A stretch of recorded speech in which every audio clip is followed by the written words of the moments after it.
अस्सलाम वालेकुम viewers, I hope all of you are fine. Welcome back to my channel जनी study instruments. आज का हमारा टॉपिक इंग्लिश लिटरेचर की हिस्ट्री से है। बहुत ही फेमस टॉपिक है पुरिटन एज। पुरिटन एज जो है वो शुरू हुई थी 1600 में और इसका एंड हुआ था 1660 में। तो ये जो 1660 का ईयर था, इसमें रिस्टोरेशन पीरियड की बिगनिंग हो गई थी, यानी कि पुरिटन एज की यहाँ पे एंडिंग हो गई थी और नेक्स्ट रिस्टोरेशन पीरियड स्टार्ट हो गया था। तो रिस्टोरेशन पीरियड से पहले इंग्लैंड के जो लोग थे उन्होंने और बहुत सारी इर्द गिर्द की कंट्रीज़ में पुरिटनिज़म की थॉट्स आई हुई थी। तो इसकी बेस पे 17th सेंचुरी के लिटरेचर को, यानी कि 1600 टू 1660 के लिटरेचर को 2 पीरियड्स में डिवाइड किया गया था, जिसमें फ़र्स्ट पीरियड था पुरिटन एज और सेकंड पीरियड था रिस्टोरेशन एज। और 17th सेंचुरी के लिटरेचर को डिक्लाइन कर दिया गया था, जिसमें रेनेसेंस पीरियड्स थी और जो नए राइटर्स थे वो एलिज़ाबेथन एरा के राइटर्स, अजीम राइटर्स की इमिटेटिंग करना स्टार्ट कर देते थे, यानी कि उनके काम को कॉपी करना स्टार्ट कर देते थे और नए रास्ते निकालना शुरू कर देते थे। तो वहाँ पर कोई भी एक असल या प्योर राइटर नहीं रहा था जो इमेजिनेशन की बेस पर लिखता हो। तो ये जो एज थी वो लॉजिक और रीज़न को डोमिनेट करती है। और 17th सेंचुरी का लिटरेचर, यानी कि 1600 टू 1660 जो था वो पुरिटनिज़म को डोमिनेट करता है, इसलिए इसको पुरिटन एज भी कहा जाता है। पुरिटन एज को पुरिटन एज क्यों कहा जाता है? क्योंकि 17th सेंचुरी में वहाँ पर पुरिटनिज़म का बहुत ज़ोर था। सो 1600 टू 1660 तक के लिटरेचर को पुरिटन एज कहा जाता है, क्योंकि वहाँ पर मिल्टन जैसा एक नोबलर रिप्रेजेंटेटिव था जो पुरिटन स्पिरिट को रिप्रेजेंट करता था। तो इस एज को एज ऑफ मिल्टन भी कहा जाता है, यानी कि पुरिटन एज का second name age of Milton है, क्योंकि पुरिटन एज में मिल्टन ने पुरिटन स्पिरिट को रिप्रेजेंट किया था। और ये जो मूवमेंट है वो लिटरेचर में दूसरा और अजीम रेनेसेंस भी समझी जाती है, यानी कि रेनेसेंस मींस रिबर्थ या रिवाइवल, वो भी समझा जाता है, क्योंकि इस पीरियड के राइज़ होने के साथ साथ मॉरल और इंटेलेक्चुअल जो नेचर थी इंसान की वो भी रोज़ हुई थी, वो भी राइज़ हुई थी। तो ये समझा जाता है कि सोसाइटी के लोगों के दरमियान ये मोरालिटी की रिबर्थ भी करता है ये पीरियड।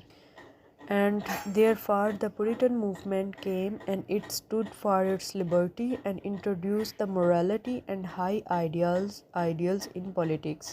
Puritan movement के दो ऑब्जेक्टिव हैं। फर्स्ट जो है वो पर्सनल राइट्स, यानी कि एक इंसान को उसके ज़ाती हकूक़ दिए जाएं, और सेकंड जो है वो सिविल एंड रिलीजियस राइट्स, मतलब कि सिविल और रिलीजियस राइट्स भी दिए जाएं।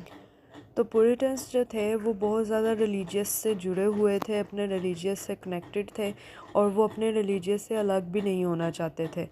तो मिल्टन एंड क्रोमवेल ये दो ऐसे रियल चैम्पियंस थे जो लिबर्टी के साथ खड़े हुए थे और चार्ल्स वन के टायरानिकल रूल के अगेंस्ट जा रहे थे। From the very first, the name Puritans was given to them who advocate the change in the Church of England during the reign of Queen Elizabeth.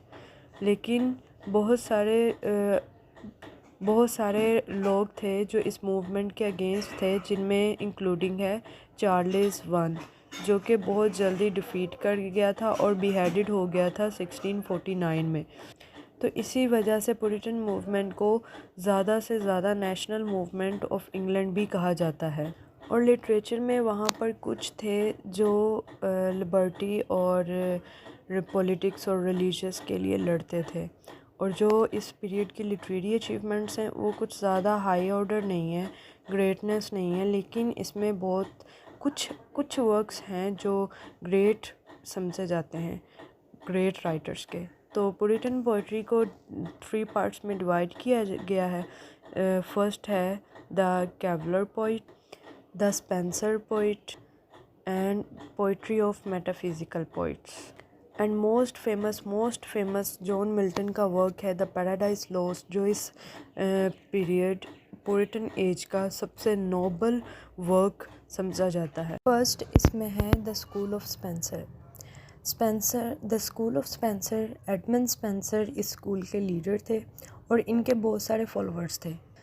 Spencer and Sydney, इन दोनों ने मिलकर Italian poetry को एक fashionable और बहुत ही ज़्यादा realistic अंदाज में 16th सेंचुरी में लिखना स्टार्ट कर दिया था। और उस एज के जितने भी राइटर्स थे, बाकी जो रिमेनिंग राइटर्स थे, वो स्पेंसर को अपना मास्टर जानते थे। उनमें 2 भाई थे, फेनियंस फ्लेचर एंड ग्लाइस फ्लेचर, जो जेम्स 1 के रेजन में स्पेंसर को अपना मास्टर समझते थे और ये दोनों उसके प्राइज थे। फेनियंस फ्लेचर ने स्पेंसरियन पेस्टोरल्स और एलेगरीज को लिखा। पर्पल आइलैंड उसका मोस्ट एम्बिशियस पोइम है, जिसमें वो एक आदमी की मेंटल कॉन्स्टिट्यूशन और फिज़िकल कॉन्स्टिट्यूशन को एलेगरी की डिटेल में लिखता है। और ग्लाइस फ्लेचर ने Christ victory and triumph in heaven and earth over and after death, ये ग्लाइस फ्लेचर के कुछ मोस्ट फेमस एलेगोरिकल नरेटिव्स थे। और जो ग्लाइस फ्लेचर था वो ज़्यादा लिरिकल और मैस्टिकल था अपने भाई फाइनिस की बजाय, क्योंकि इसके वर्क्स जो थे वो temptation, crucifixion and resurrections of Christ and William Browne, George Wither and William Drummond, ये दूसरे राइटर्स थे जो स्पेंसर के इन्फ्लुएंस से लिखना स्टार्ट हुए थे। एंड सेकंड है the poet of the metaphysical school, John Donne, Henry Richard Crashaw, Henry Vaughan, Thomas Carew, George Herbert and Lord Herbert. ये जितने मैंने राइटर्स के नेम मेंशन किए ये सारे मेटाफिजिकल पोइट थे।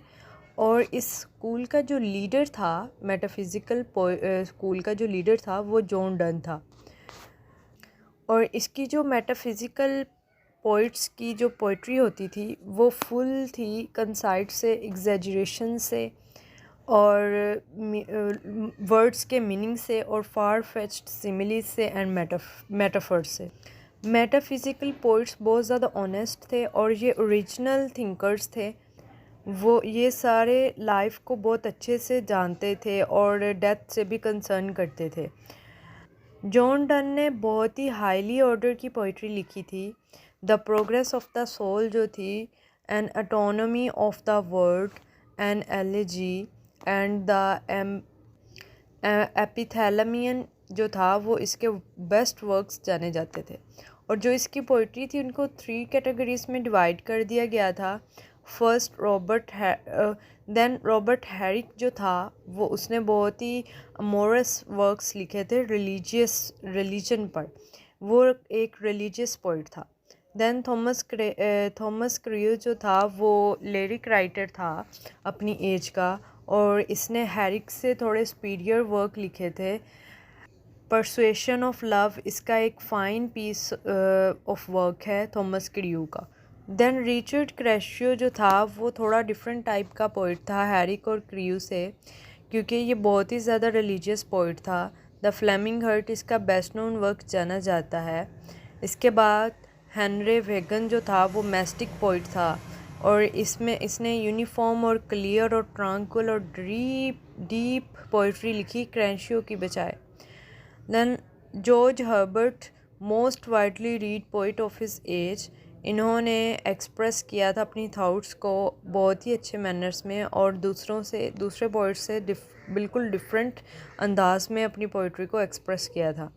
और there is also transparency of his conceits. And last, Lord Herbert of Cherbury is inferior to his brother in writing verse. He is well known for his autobiographies. He was the first poet who used meter. Then third school of Puritan age is the Cavalier poet. Ben Jonson जो था वो इसका leader था cavalier poet का। Johnson ने classical methods को follow किया अपनी राइटिंग में और वो इन्फ्लुएंस्ड हुआ था क्लासिकल राइटर्स से like Horace and other. Ben Jonson के वर्क्स, लिरिक्स एंड सॉन्ग वो मुख्तलिफ थे शेक्सपियरियन से। जो टर्म कैवेलियर है उसका मतलब है रॉयलिस्ट यानी कि रियल, लेकिन इसका हरगिज़ मतलब नहीं है कि सारे कैवेलियर्स आर रॉयलिस्ट थे। रियलिटी में in the real all the cavaliers are not royalist. There is not much difference between the cavalier and metaphysical poet because कुछ cavalier like Carew, Suckling and Lovelace were also disciples of Donne, क्योंकि कुछ क्वेलियर्स भी done के बताए हुए रास्ते पर चलते हुए अपनी राइटिंग्स लिखते थे, क्योंकि मेटाफिज़िकल स्कूल में भी बहुत सारे राइटर्स थे जो डन के बताए हुए रास्ते पर चलते थे। Even some poems also have same quality of both Donne and Ben Jonson. लेकिन जो क्वेलियर पोइट्स थे वो trivial subjects, whereas the metaphysical poets serious subjects पर लिखते थे। Sir John Suckling is the courtier of Charles I, or most of his poems are trivial, written in doggerel verses. Sir Richard एक another follower है king Charles का, और इनका एक volume है लोकास्टा जो कि लव लिरिक्स पर लिखा गया है, और इनकी पोइम्स हैं to Lucasta and to Althea from prison, जो बहुत ही मशहूर हैं इंग्लिश पोइट्री में। पुरिटन एज, जिसे मिल्टन एज भी कहा जाता है, so Milton was the greatest part of the Puritan age, और ये पुरिटनिज़म से भी जाना जाता है। मिल्टन जो था वो बहुत ही डिफरेंट पोइट था उस एज के दूसरे पोइट से। मिल्टन बहुत डीपली रिलीजियस मैन था, और ये artistic merit of high degree पर लिखता था, और ये ग्रेट स्कॉलर भी था। He was not only the scholar of classics but of the Hebrew literature also, और ये अजीम ह्यूमनिस्ट भी था। और most significant early works of Milton are the hymn on the nativity, Lycidas, Comus. Lycidas एक elegy थी जो कि लिखी गई थी country churchyard on the death of Milton's friend, जो कि मिल्टन के दोस्त की डेथ पर लिखी गई थी। To conclude, therefore, we can say that during this period, English literature developing into a grand, eloquent, and rich instrument, and it is also capable of expressing the great ideas like scientific, philosophical, religious, poetic, and personal. ऐसे ये था हमारा आज का topic. अगर आपको इस topic के नोट्स चाहिए हो तो आप मुझे कमेंट बॉक्स में बता सकते हैं, आपको नोट्स प्रोवाइड मैं कर दूँगी। खुश रहें, आबाद रहें। Thanks for listening.